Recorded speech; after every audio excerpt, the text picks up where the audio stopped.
Assalamualaikum warahmatullahi wabarakatuh. Hamdan syukurillah, syada la ilaha illallah wa la syarika lah, syada anna Muhammadan abduhu wa rasuluh. Allahumma shalli ala nabiyyina Muhammadin wa ala alihi wasallam. Bapak Ibu yang saya hormati, kita berjumpa lagi yang SMP Muhammadiyah, SMP 17, SMP apa dari sih ya? Ya, sudah pernah kita berjumpa di sini, mengulang kembali. Kalau selamat datang untuk SMP 18. Baru kali ini kita bisa bergabung. Kita awali dulu dengan bersama-sama baca basmalah. Bismillahirrahmanirrahim. Bapak Ibu yang saya hormati, kami berdua bukan orang yang paling pintar dalam berdiferensiasi, ya, paling bisa tidaknya. Tapi kami sudah mencoba. Percobaannya bisa gagal, bisa juga berhasil. Ya, namanya percobaan. Kita juga selalu mencoba. Ya. Jadi mudah-mudahan nanti kita semua itu paham, bisa kita kerjakan, ya, sesuai dengan bidangnya masing-masing. Karena nanti bidang itu punya karakteristik yang berbeda-beda. Sebelum kita mengarah ke konfirmasi, kita konfirmasi saja. Ada yang sudah berpengalaman mencoba pembelajaran berdiferensiasi atau berdiferensial, ya. Ada yang pernah mencoba? Ya. Ada yang pernah mencoba? Ya. Diferen, beda, membeda-bedakan antar individu siswa. Membedakan berdasarkan apa? Satu, berdasarkan kesukaan minatnya. Ya. Bisa membedakannya atas dasar itu. Yang kedua, bisa atas dasar profil diri anak. Profilnya. Kemudian yang biasa kita kejar-kejar adalah berdasarkan intelektual anak. Itu biasanya begitu ya. Dan biasanya yang kita sering menggunakan teori yang kita pakai seperti mengetes quantitatif diagnostik. Padahal kalau kita membaca literatur itu, guru-guru kita kan sudah berpengalaman, sudah melihat dengan satu pertanyaan saja bisa bisa mengkelompokkan masing-masing siswa. Kita misalnya matematik bisa mengumpan apa kata kuncinya, ya kan? Kata kunci untuk siswa itu belajar matematik, dia ngerti nggak?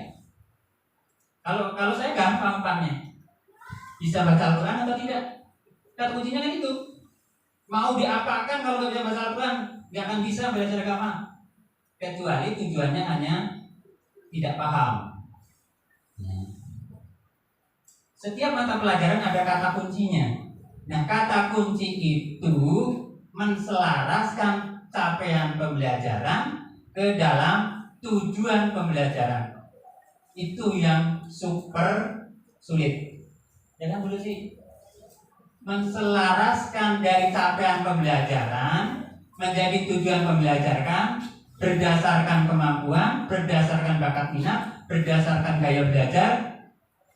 Ya. Gaya itu karakter siswa ya, gaya belajar. Dari siswa SMP Negeri 3, mungkin saya tampilkan nanti dulu sih ya, nanti tampilkan. SMP 3, dari 160 siswa yang auditori misalnya 50%. Gaya belajarnya berbeda dengan nanti yang ya kinestetik dan visual. kita waktu awal-awal itu kita hanya membahas itu saja, susah menerapkannya. Itu yang pertama. Kalau dasarnya gaya belajar saya sendiri. Saya belajarnya harus tenang. Yang kedua harus saya salin. Kalau saya salin tidak bisa tidak salah, berarti saya sudah bisa. Tapi kalau saya menyalinnya masih salah, berarti saya belum bisa. Saya belajar saya. Ada teman saya yang di Universitas Gajah Mada mau ujian nanti pagi-pagi main remi. Saya tanya, kapan belajar? Setelah saya cek nilainya 98. Teknik kimia. Saya hari ini belum ketemu teman namanya Heri. Mau jam 1, jam 12 masih main remi. Kita sering jalan, tahu bagaimana dia belajar. Saya cek ternyata apa belajarnya. Saya tanya ke temannya, dia belajar pada saat dijelaskan oleh dosennya. Jadi belajar pada saat dijelaskan oleh dosennya sampai detail dia tahu. Tidak perlu belajar lagi di rumah. Teknik kimia loh, susah sekali hitungnya. Ya. Contoh itu begitu ya. Jadi cara belajar. Artinya capaian pembelajarannya itulah yang paling sulit bagi kita ya. Menyatukan kelompok anak itu berdasarkan minat, digabungkan berdasarkan gaya belajar, digabungkan dengan kemampuan. Sekarang begini cara pembelajaran. Jadi kalau misalnya ini. Jadi ada garis, kalau misalnya matematika Pak Samir. Capaian pembelajaran yang pertama Pak Samir. Capaiannya, deskripsinya Pak. Misalnya. Ya, deskripsi capaiannya baru nanti setelah Pak Samir bertanya-tanya ke siswanya, tahu kan kemampuannya, tahu minatnya, tahu gaya belajarnya, baru menyusun tujuannya. Nah, tujuannya itulah kata kuncinya, menyelaraskan kemampuan yang tinggi, yang sedang, dan yang tidak suka matematik sama sekali misalnya. Dan yang tidak suka sama sekali tidak boleh ditekan harus sama dengan yang di sini. Begitu. Kalau IPA apa? Capaian pembelajarannya. Ada di sini cara belajar itu. Coba kalau capaian pembelajaran.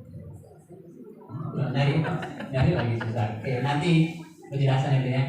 Jadi itu intinya begitu. Pembelajaran diferensiasi atau diferensial ya. Mudah-mudahan tidak di belakangnya aja, bukan sialnya saja. Ya. Biasanya kita membedakan itu.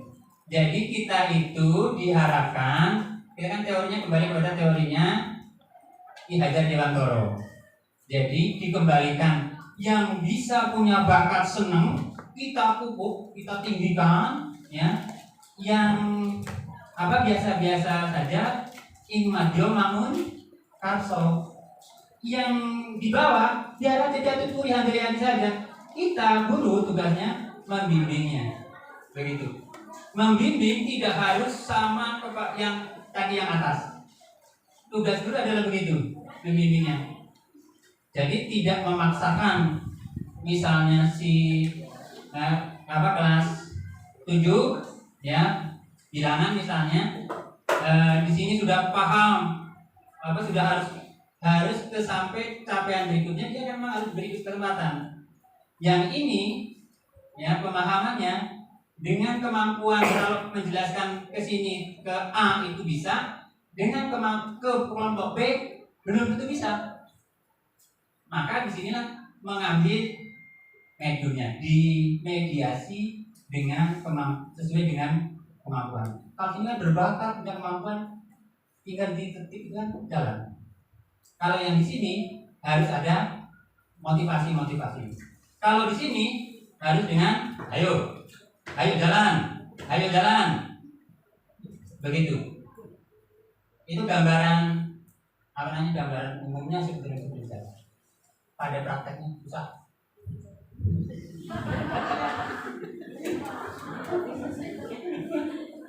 Pada prakteknya susah.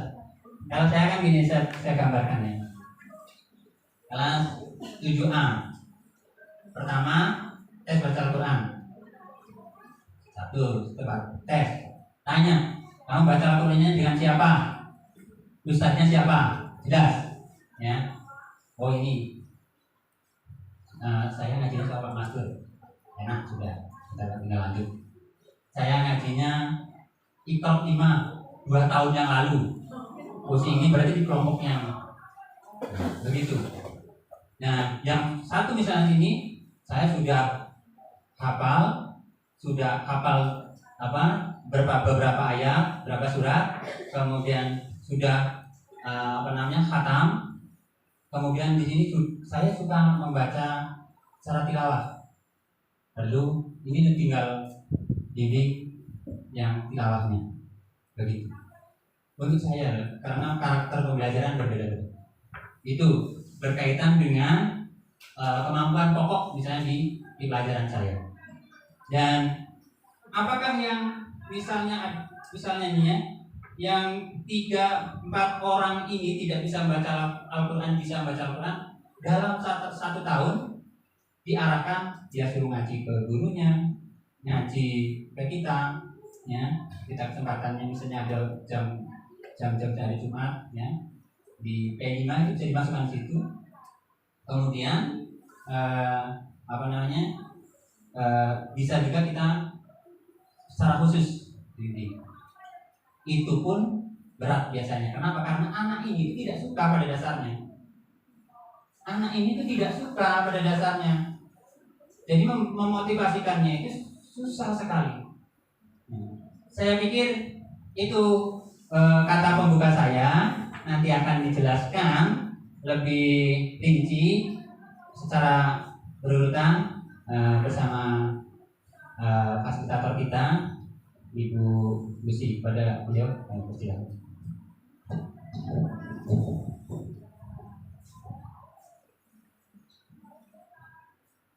Baik, terima kasih kepada Pak Sukra. Minta tolong beri tepuk tangan dulu yang meriah Bapak Ibu ya.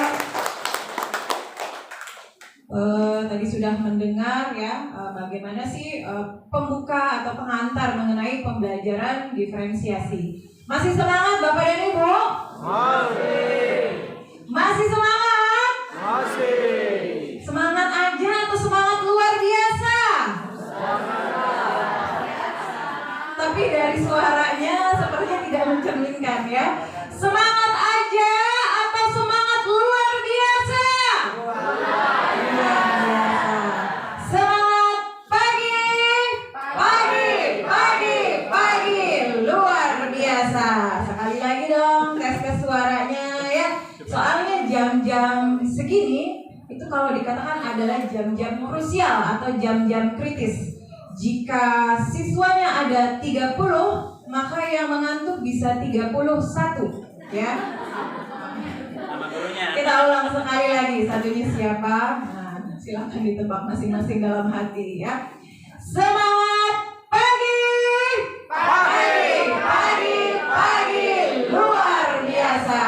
Kalau anak-anak Sinega biasanya tambah buram. Nah, begitu. Baik, mohon izin perkenankan saya seperti yang sudah disampaikan oleh Pak Sukra tadi. Saya beserta Pak Sukra di sini posisinya adalah berbagi apa yang sudah pernah kami lakukan lebih dulu. Mungkin lebih tepatnya berbagi praktik baik kepada Bapak Ibu sekalian. Nanti kita juga bisa saling sharing. Pembelajaran berdiferensiasi ya, rasanya semakin tidak asing, semakin familiar ya ketika kurikulum Merdeka itu ditetapkan ya. Nah, kurikulum Merdeka seolah-olah seperti memberikan warna baru ya pada dunia pendidikan, di mana mengusung konsep merdeka belajar bagi peserta didik dan merdeka mengajar. Nah, kesempatan merdeka inilah Bapak Ibu ya, ini yang harus dimanfaatkan semaksimal mungkin ya. Jadi Bapak dan Ibu diberikan keleluasaan untuk merancang pembelajaran. Jadi ingat peran kita adalah sebagai fasilitator. Jadi sesuai perannya, bagaimana kita memfasilitasi anak didik kita sesuai dengan kebutuhan dari peserta didik.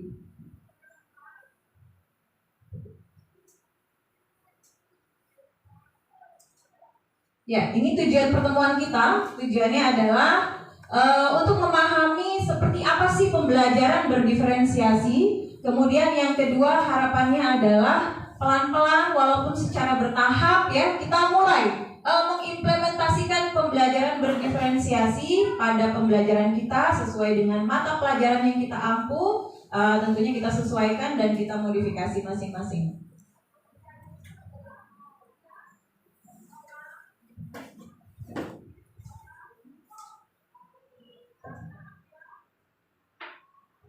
Ya, sebelum mulai masuk kepada inti materi, kita tepuk merdeka dulu ya.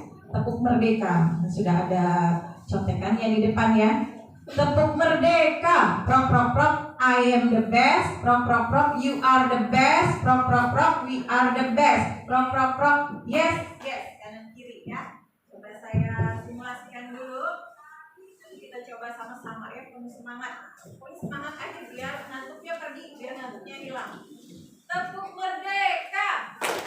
I am the best. You are the best. We are the best. Yes, yes, yes. Bisa. Tambahnya satu. Ya baik, semua berdiri kalau gitu. Berdiri, diregangkan otot-ototnya. Usir cantik, ngantuk. Hus, hus. Kita mulai ya. 1, 2, 3. Tepuk merdeka. I am the best. You are the best.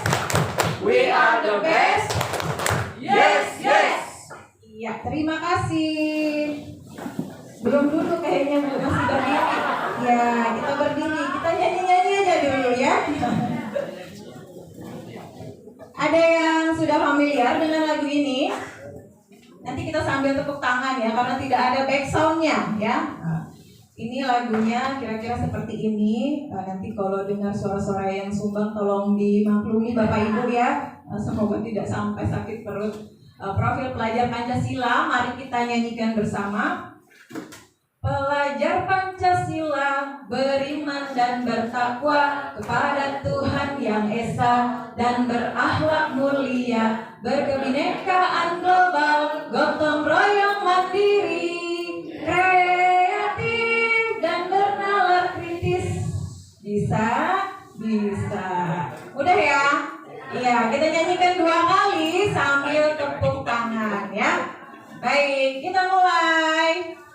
1. Belum Bu Amel. Bu Amel sudah mau nyanyi ya. 1, 2, 3. Pelajar Pancasila beriman dan bertakwa kepada Tuhan Yang Esa dan berakhlak mulia, berkebinekaan global, gotong royong mandiri, kreatif dan bernalar kritis. Sekali lagi. Cukup ya. Satu lagi masih ada. Ini lagu saya jelaskan dulu nih proses kreatifnya. Nah, ini di aransemen dan digubah oleh Bapak yang ada di belakang sana. Nah, maka kita panggil. Masuk ya, ayo Pak, pimpin Pak. Pimpin laginya ya. Kita sama-sama nyanyi ya. Nah. Iya, ini sangat familiar sekali ya, viral ya. Ojo dibandingke, tapi kita buat versi diferensiasi ya.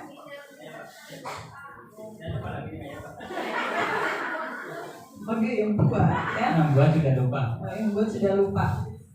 Ojo dibanding-banding ke. Ya. Ya, lupa. Ya, siswa kuwi ojo dibanding-banding ke. Saing-saing ke, yo mesti minder. Tak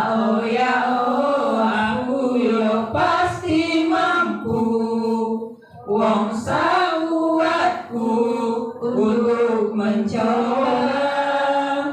Ku berharap kamu mengerti pembelajaran diferensiasi.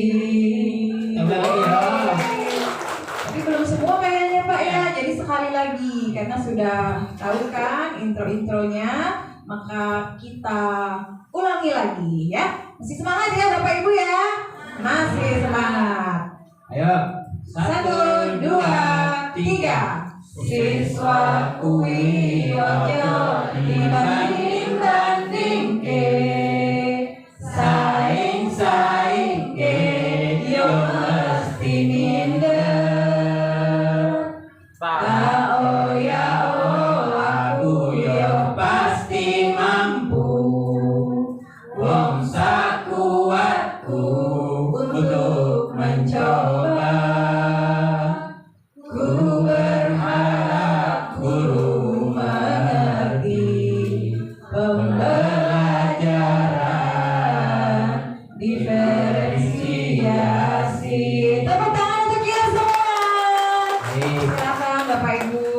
Kembali duduk yang nyaman, PW ya, posisi enaknya. Ya baik, Bapak dan Ibu yang berbahagia ya, bahagia ya Bapak Ibu ya, semangat, sehat. Nah, ruang lingkup materi kita pada siang hari ini adalah yang pertama, mungkin saya menguatkan kembali saja apa itu definisi dari pembelajaran diferensiasi. Kemudian yang kedua, strategi-strategi dalam pembelajaran diferensiasi dan praktik baik pembelajaran diferensiasi yang pernah saya lakukan. Nah, kalau saya sehari-harinya mengampu mata pelajaran bahasa Indonesia, mungkin bisa nanti mendengar, siapa tahu bisa juga diterapkan pada mata pelajaran yang Bapak Ibu ampu. Ya, ini kalau melihat definisi yang merujuk pada Tomlinson, pembelajaran berdiferensiasi adalah sebuah usaha untuk menyesuaikan proses pembelajaran di kelas untuk memenuhi kebutuhan belajar individu setiap murid. Selanjutnya, pembelajaran berdiferensiasi ini adalah serangkaian keputusan masuk akal yang dibuat oleh guru yang berorientasi pada kebutuhan murid atau peserta didik. Seperti apa keputusan-keputusan tersebut? Bagaimana kita menciptakan lingkungan belajar yang mengundang murid untuk belajar dan bekerja keras untuk mencapai tujuan belajar yang tinggi. Kemudian juga memastikan setiap murid di kelasnya tahu bahwa akan selalu ada dukungan untuk mereka di sepanjang prosesnya. Kemudian yang kedua, kurikulum memiliki tujuan pembelajaran yang didefinisikan secara jelas ya tadi ya, dari capaian pembelajaran kemudian ke tujuan pembelajaran, pastikan kita sudah mengemasnya dengan jelas. Jadi bukan hanya guru saja yang paham tentang tujuan pembelajaran, tetapi juga siswanya. Jadi ibarat kapal, dia akan tahu ya ke dermaga mana harus berlabuh, jadi tidak terombang-ambing. Kemudian yang ketiga adalah penilaian berkelanjutan. Bagaimana guru menggunakan informasi yang didapatkan dari proses penilaian formatif yang telah dilakukan untuk dapat menentukan murid mana yang masih tertinggal atau sebaliknya ada yang sudah melaju pesat ya. Tipikal-tipikal murid kita kan ada yang excellent, ada yang medium, ada yang slow blooming flower. Jadi kalau bunga itu dia lambat sekali mekarnya ya, mungkin harus perlu perhatian dan lain-lain. Kemudian yang keempat adalah bagaimana guru menanggapi atau merespon kebutuhan belajar muridnya. Bagaimana ia akan menyesuaikan rencana pembelajaran untuk memenuhi kebutuhan belajar murid tersebut. Misalnya apakah perlu menggunakan sumber belajar yang berbeda, cara yang berbeda, dan penugasan serta penilaian yang berbeda. Dan yang terakhir adalah bagaimana kita memanajemen kelas yang efektif. Kemudian menciptakan prosedur, rutinitas, metode yang memungkinkan adanya fleksibilitas sehingga kegiatan berbeda kelas tetap jalan secara efektif. Ini definisi. Nah ini, memetakan kebutuhan belajar peserta didik itu ada 3 aspek. Yang pertama kita lihat dari kesiapan belajar, minat murid, dan profil belajar murid peserta didik ya. Mengelola perbedaan keterampilan bisa dari gaya belajar, kemudian kecerdasan dan preferensi lingkungan. Gaya belajar ya, gaya belajar pada umumnya yang kita tahu bagaimana seperti apa sih siswa kita nih, yang visual yang mana, yang auditori yang mana, yang kinestetik yang mana. Kemudian kalau berdasarkan kecerdasan kita merujuk pada multiple intelligence yang menurut Howard Gardner yang ada 8 kecerdasan itu, kecerdasan verbal, interpersonal dan lain sebagainya, saya tidak hafal. Kemudian adalah preferensi lingkungan. Jadi misalkan seperti Pak Supra tadi, gaya belajarnya adalah yang harus ditulis ya Pak ya. Nah kalau di sini nih ada siswa yang kalau belajar itu sukanya belajar di ruang kelas, ada juga yang suka belajar di luar kelas, ada yang suka belajar di tempat yang sepi, sunyi gitu ya, biar lebih fokus atau konsen, ada juga yang suka belajar di keramaian. Nah, bagaimana mengidentifikasi itu ya di dalam kurikulum Merdeka seperti yang disampaikan oleh Bapak Abdullah tadi, di awal pembelajaran harus melakukan yang namanya asesmen awal. Kalau sekarang itu istilahnya asesmen awal, kalau dulu asesmen diagnostik. Nah, cuma katanya tadi istilahnya terlalu berat ya. Nah, jadi kalau kita melakukan diagnosis itu ibarat seorang dokter. Bapak Ibu pernah pergi ke dokter? Pernah? Ketika pergi ke dokter belum ditanya apa-apa langsung dikasih resep ya? Tidak ya, ditanya dulu keluhannya apa Bu, Pak, yang sakit yang mana ya. Nah setelah tahu apa saja keluhan-keluhan pasien itu, maka dokter akan meramu atau meracik obat apa yang tepat untuk pasien saya. Nah seperti itulah kira-kira analogi dari asesmen awal ya pada pembelajaran. Jadi seorang guru ini kita mau mengajar seperti apa, maka harus kenali dulu ya bagaimana karakteristik peserta didiknya, gaya belajarnya seperti apa, kesiapan belajarnya ya, sampai kondisi keluarganya. Kemudian ada yang namanya asesmen kognitif. Asesmen kognitif ini adalah tujuannya untuk mengetahui kompetensi awal. Jadi kalau tadi yang kognitif itu arahnya untuk mengetahui seperti gaya belajar siswa. Ya, gaya belajar siswa sehingga kita nanti mau merancang pembelajaran yang seperti apa sih ya yang pas untuk siswa-siswa saya ini, dan tentunya kita harus punya data untuk itu. Kemudian kalau yang kognitif tadi untuk menentukan kompetensi awal. Nah, jadi untuk menentukan kalau yang disampaikan Bapak Kepala Sekolah tadi adalah mana yang high, mana yang medium, mana yang lower, dan saya lebih suka menyebutnya dengan istilah istimewa. Istimewa atas, istimewa sedang, dan istimewa bawah. Karena setiap anak itu terlahir istimewa ya, terlepas dari keberagaman karakteristik dan keunggulan yang dimiliki. Nah, dari situ nanti kita bisa merancang pembelajaran ya, misalnya mungkin ketika pengelompokan mereka akan disebar gitu ya, tapi tentu saja itu jadi rahasia kita, tidak disampaikan ke anak-anak ya, misalnya ada yang jadi tutor sebaya, nah tidak disampaikan seperti itu. Kemudian kita lanjut pada strategi pembelajaran berdiferensiasi. Jadi ada 3 jenis. Yang pertama adalah diferensiasi konten. Kemudian yang kedua diferensiasi proses, dan yang ketiga adalah diferensiasi produk. Nah, apa itu diferensiasi konten? Mungkin mengulas kembali saja, mengingatkan kembali, pastinya Bapak Ibu sudah sering sekali ya mendengar istilah ini.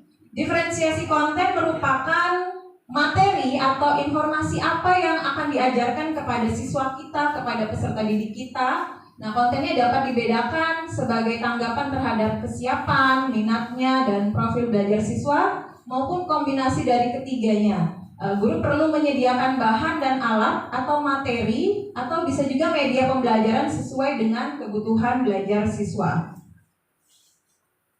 Selanjutnya adalah diferensiasi proses. Nah, pada proses ini menekankan bagaimana siswa dapat memahami atau memaknai apa saja yang telah dipelajari. Diferensiasi proses bisa dilakukan dengan cara menggunakan kegiatan berjenjang atau bertahap, menyediakan pertanyaan pemandu atau challenge, kita buat tantangan-tantangan, kuis ya, yang perlu diselesaikan di sudut-sudut, kemudian membuat agenda individu, daftar tugas, memberikan waktu atau lama durasi, dan mengembangkan kegiatan yang beragam dan bervariasi, tentunya tidak monoton. Yang ketiga adalah diferensiasi produk. Ya, diferensiasi produk merupakan pembelajaran yang menampilkan dan mendemonstrasikan hasil pekerjaan siswa kepada guru, biasanya berupa tugas proyek. Produk yang diberikan meliputi dua hal, bisa memberikan challenge, tantangan, keragaman atau variasi, serta memberikan siswa pilihan bagaimana mereka dapat mengekspresikan pembelajaran yang diinginkan.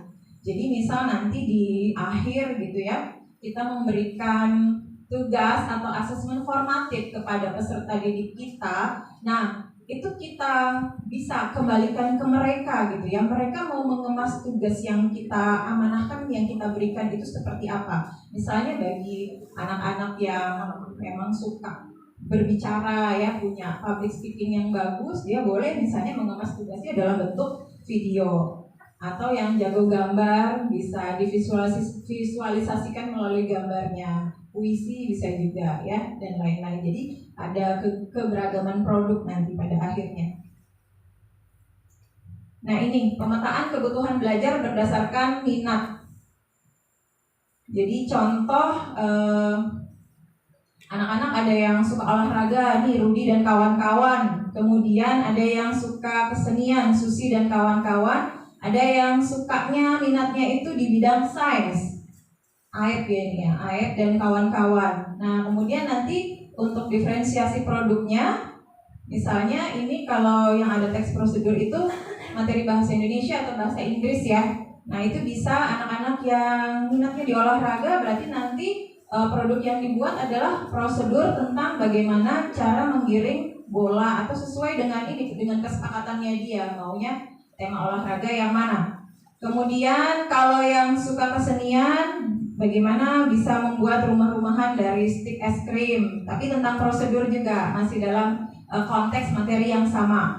Kemudian yang suka sains bisa membuat teks prosedur tentang bagaimana cara membuat rangkaian listrik paralel dan seri. Selanjutnya ini berdasarkan kesiapan belajar.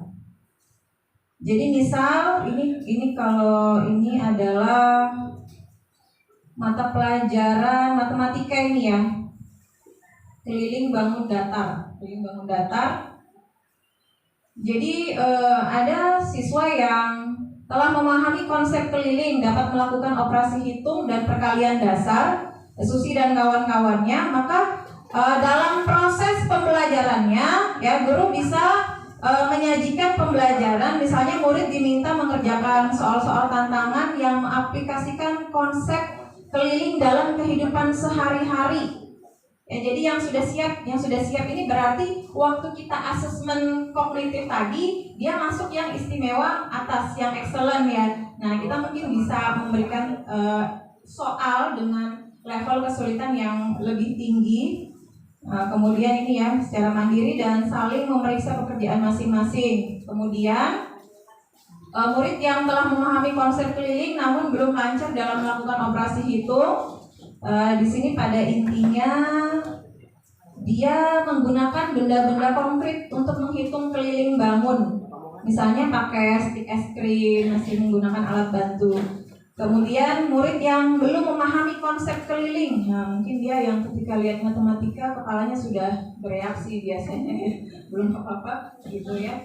Gurunya baru mulai menatap aja dia sudah pura-pura sibuk itu biasanya ya, pura baca, pura tulis. Nah ini murid yang seperti ini bisa mendapatkan pembelajaran eksplisit tentang seperti apa konsep keliling, dan guru akan memberikan scaffolding dalam proses pembelajaran ini. Contoh selanjutnya adalah pemetaan kebutuhan belajar berdasarkan profil belajar murid. Jadi misalnya Rudi dan kawan-kawan ini tergolong ke dalam siswa yang memiliki gaya belajar visual. Nah, dalam prosesnya kita bisa, ketika menjelaskan kita bisa menggunakan alat bantu berupa gambar ya, atau hal-hal yang bersifat visual. Jadi kalau visual ini dia bisa video juga ya, karena video kan bisa dilihat. Kemudian yang auditori, guru menyediakan kesempatan bagi murid untuk mengakses sumber belajar yang dapat diperdengarkan murid secara lisan, bisa rekaman atau bisa video pembelajaran. Kemudian untuk yang kinestetik, guru membuat beberapa sudut belajar atau display yang ditempel di tempat-tempat berbeda untuk memberikan kesempatan murid bergerak saat mengakses informasi ya. Jadi ini tipe-tipe kinestetik yang hanya kita suruh mohon perhatiannya anak-anak, tidak sampai 5 menit, ada lagi ulahnya. Nah yang begitu-begitu tuh memang perlu difasilitasi, dia suruh bergerak ya, suruh bergerak aja dulu, nanti kalau capek kan diam juga.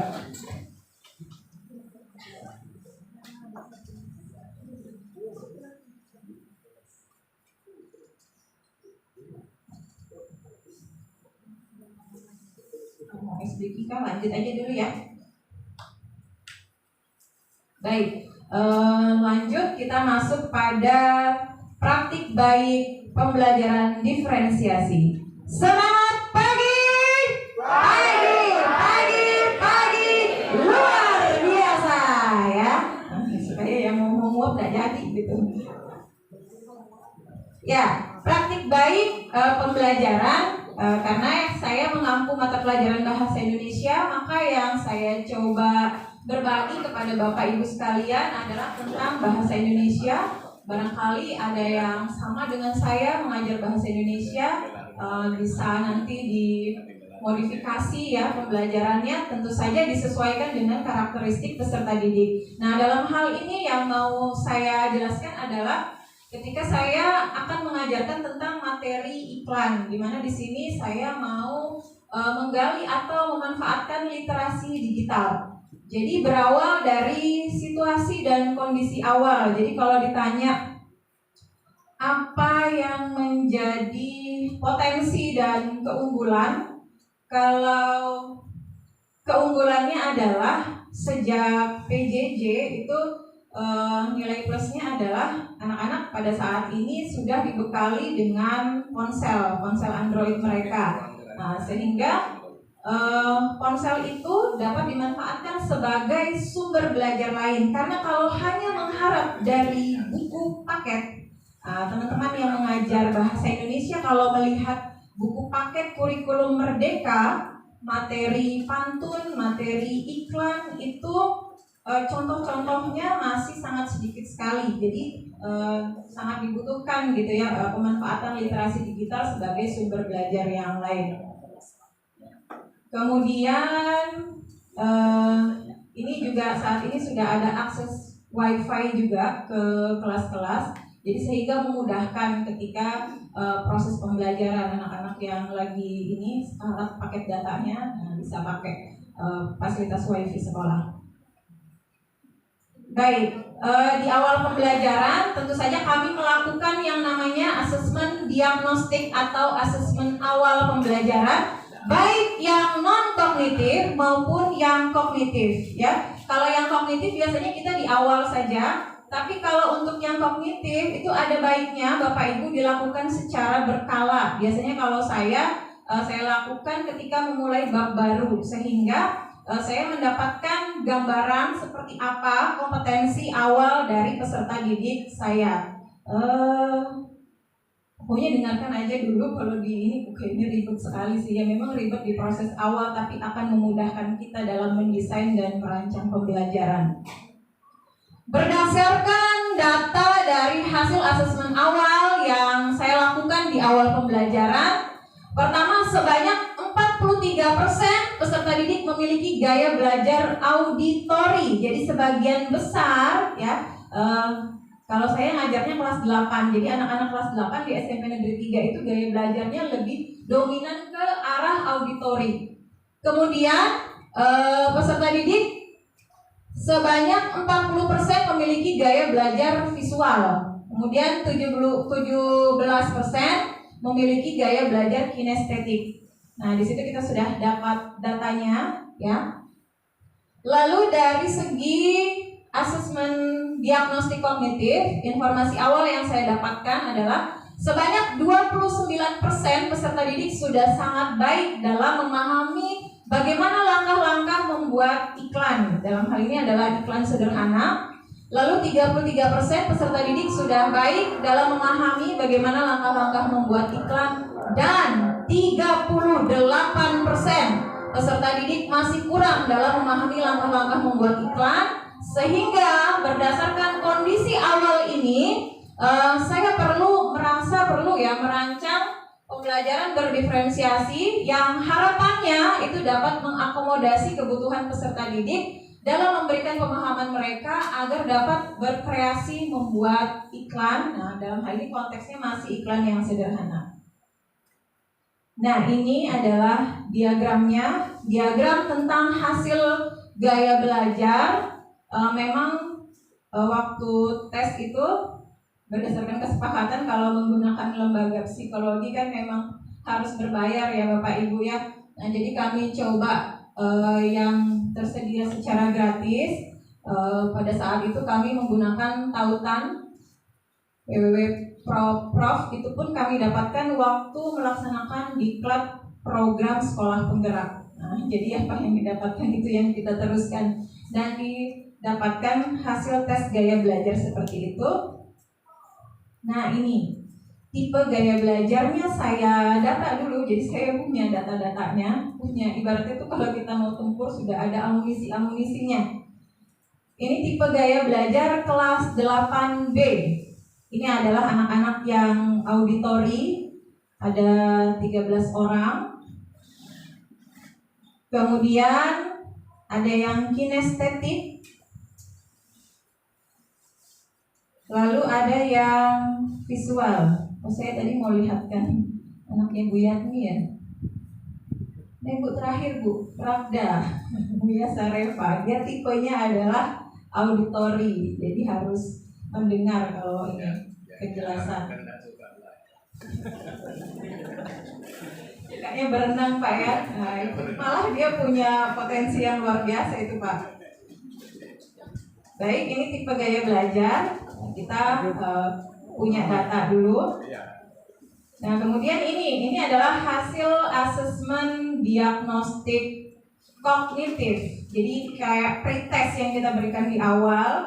Tujuannya untuk apa? Untuk memetakan tadi mana anak-anak yang tergolong istimewa atas, istimewa tengah, dan yang bawah. Dan sewaktu-waktu ketika membentuk kelompok kita juga bisa melakukan persebaran supaya diskusi kelompok bisa berjalan dengan maksimal, karena di situ ada proses mungkin pembimbingan ya, teman-temannya juga diajarkan peka dan berbagi ilmu pengetahuan bagi teman-temannya yang belum paham. Di sini sengaja saya cuma screenshot istimewa atas sama istimewa menengah untuk menjaga privasi ya Bapak Ibu ya. Ini data-datanya. Kemudian selanjutnya, nah ini mulai ke aksinya. Jadi setelah tadi proses asesmen sudah selesai, kita sudah punya data-datanya, mulai sudah ya kita ini seorang sutradara memikirkan mau dibawa kemana ini arahnya pembelajaran saya ini ya.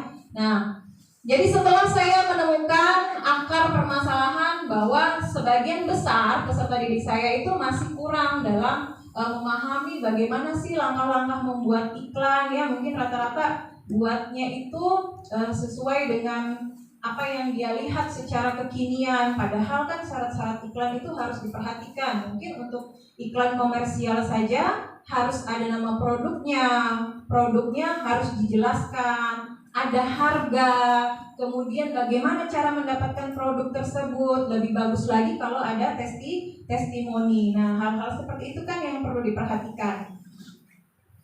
Saya melakukan pembelajaran berdiferensiasi yang tadi ya berorientasi pada peserta didik. Strategi pembelajaran yang saya gunakan mulai dari konten, materi, proses, dan diferensiasi produk. Nah, baik. Pada diferensiasi konten, pada pembelajaran diferensiasi konten, saya mengemas konten pembelajaran sesuai dengan gaya belajar peserta didik. Jadi ada yang visual, ada yang auditori, ada yang kinestetik. Jadi untuk yang visual, saya menampilkan gambar-gambar iklan, ya. Apalagi kalau sekarang kan sudah sangat cepat sekali akses informasi melalui teknologi, baik iklan komersial maupun iklan non komersial. Lalu saya juga menayangkan video mengenai contoh iklan komersial dan iklan non komersial bagi peserta didik dengan gaya belajar auditori. Selanjutnya, nah ini yang untuk yang suka sedikit-sedikit izin, gurunya keluar dia keluar, gitu ya, anak-anak yang kinestetik ini, saya minta dia untuk jalan-jalan ke lingkungan sekolah dan mengamati ada tidak ya iklan yang terpajang di lingkungan sekolah. Jadi dia sambil jalan sambil mengamati dan ditemukan contoh iklan layanan masyarakat yang ada di lingkungan sekolah.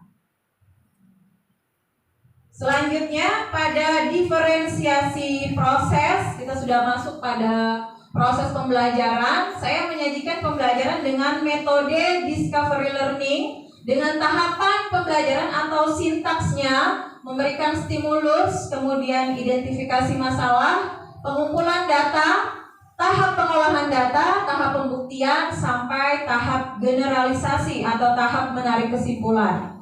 Di sini juga saya memadukan permainan, ya, ada ice breaking juga, lalu mengenalkan seperti apa langkah-langkah membuat iklan dan membuat kesepakatan tentang tema iklan sesuai dengan minat dan kesukaan peserta didik. Jadi pertanyaan pemantik yang saya tawarkan kepada peserta didik saya, jika saya menjadi seorang pedagang, maka kamu mau jualan apa nih, gitu ya. Maka tuh jawabannya saya beri waktu dulu 5 menit dia mikir, dan jawabannya benar-benar bervariasi macam-macam. Ada yang mau jual hijab Bu, ada yang mau jual es boba, ada yang mau jual donat, lagi-lagi ada yang membuat saya terbelalak, saya mau jual akun game Bu. Nah itu karena dia sehari-hari statusnya itu dia jualan akun game. Pernah juga sesekali gitu ya ketika santai saya ngobrol dengan dia, kalau jualan akun game itu berapa sih dijualnya? Bisa 100.000, 150 sampai 200.000. Itu untuk yang pro ya. Wah Bu, kalau yang pro bisa jutaan Bu. Akun begitu aja 100 sampai 150.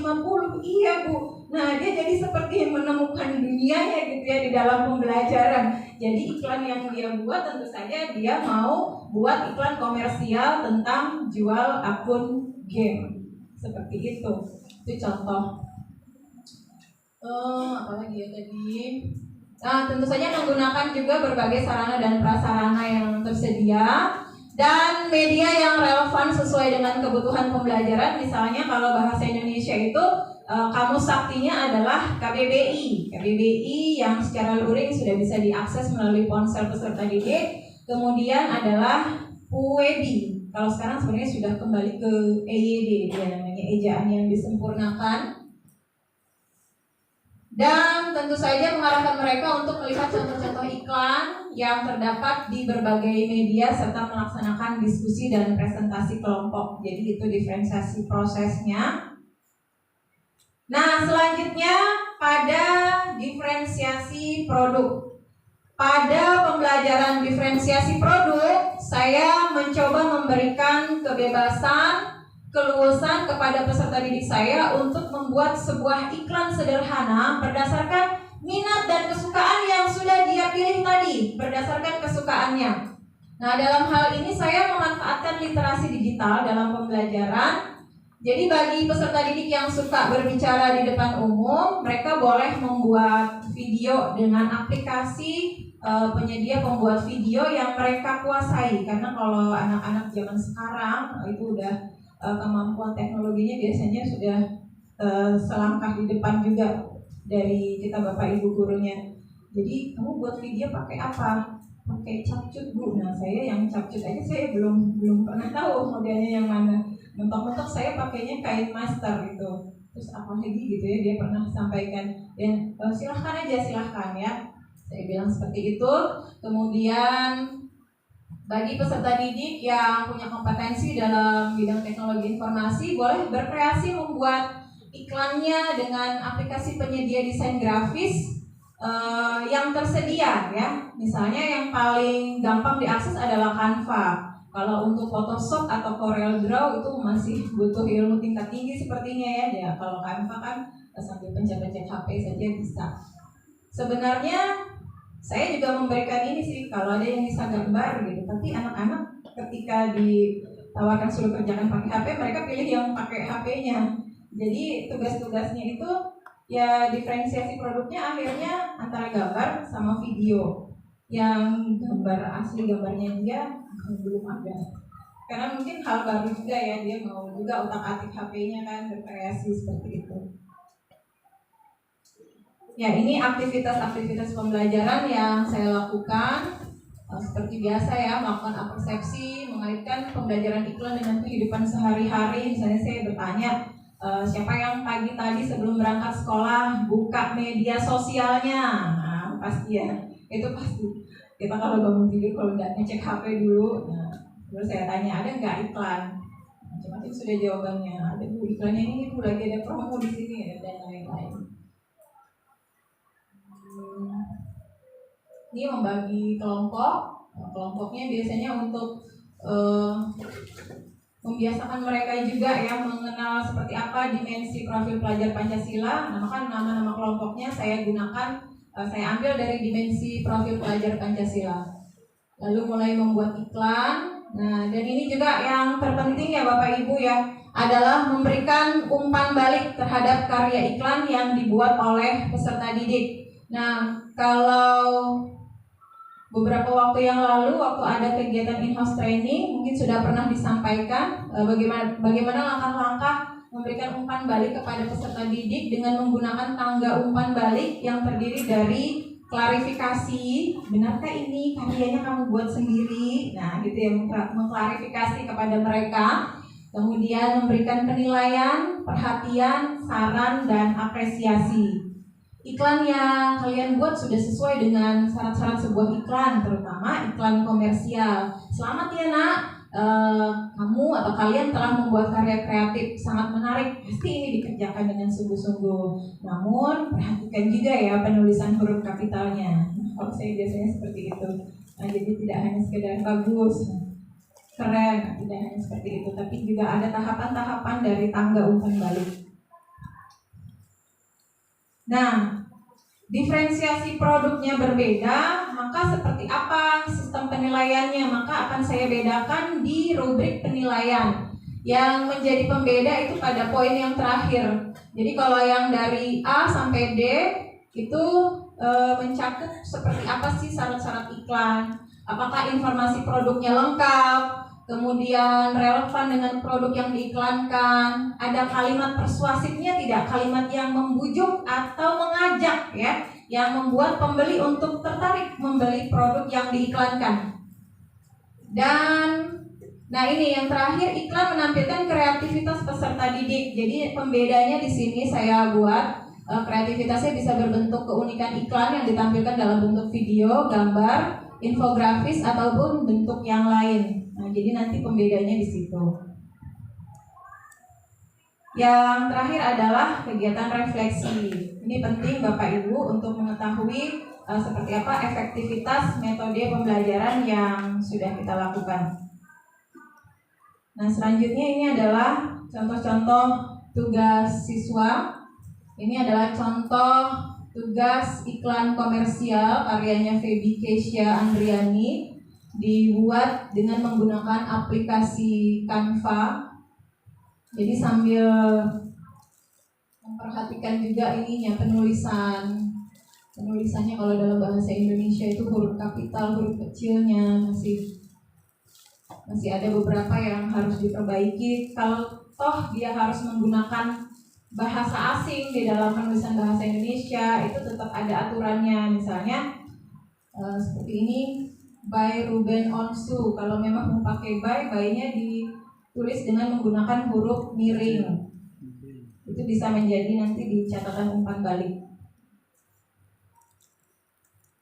Nah, ini selanjutnya siswa yang membuat iklan komersial dalam bentuk video. Saya kurang paham dia pakai aplikasi apa ini.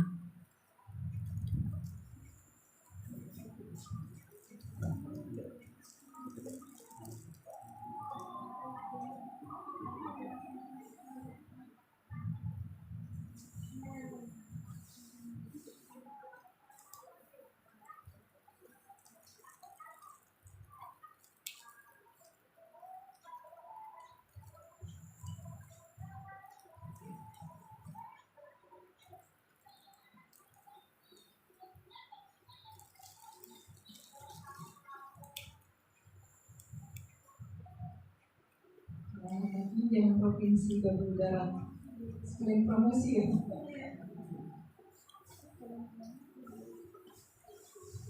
Ya, ini selanjutnya yang memilih berbeda, iklan non komersial, iklan layanan masyarakat.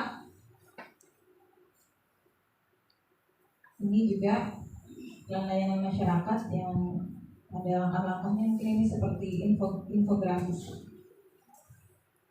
Ya, baik, mungkin itu Bapak dan Ibu praktik baik yang bisa saya sampaikan. Lagi-lagi bukan bermaksud yang lain, seperti niat awal dan niat baik kami tadi adalah untuk berbagi pengalaman yang sudah lebih dulu kami lakukan. Menjadi seorang guru itu adalah sebuah anugerah yang terindah. Nah, bahkan sebenarnya harus menjadi kebahagiaan ya, karena banyak sekali sumber ladang pahala. Karakter peserta didik yang beragam dan bervariasi yang kita temui selama kita mengajar, prosesnya dari tahun ke tahun, itu dapat memperkaya hasanah dan cakrawala pengalaman kita sebagai guru dalam mengajar. Dari peserta didik yang sulit diaturlah kita sebenarnya akan terus belajar. Belajar untuk apa? Belajar untuk lebih sabar. Dari kelas yang beragam, guru akan belajar tentang bagaimana memahami, menghargai, dan menghormati keunikan peserta didik. Dari peserta didik yang pasif, yang pendiam, guru belajar bagaimana kita memulai, bagaimana kita membentuk, bagaimana kita mengembangkan obrolan dengan mereka, gitu, sehingga ada sisi lain yang kita ketahui tentang mereka.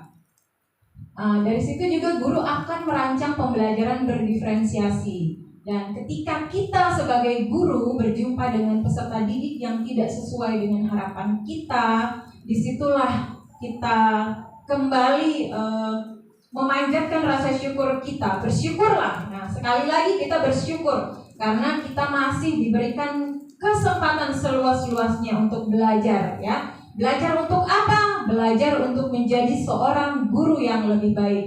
Mari Bapak Ibu sekalian, ya, teman-teman guru yang hebat, mari kita terus semangat mendidik dan mencerdaskan putra-putri masa depan bangsa, karena di tangan mereka lah masa depan atau peradaban bangsa akan berlangsung. Mungkin itu yang bisa saya sampaikan.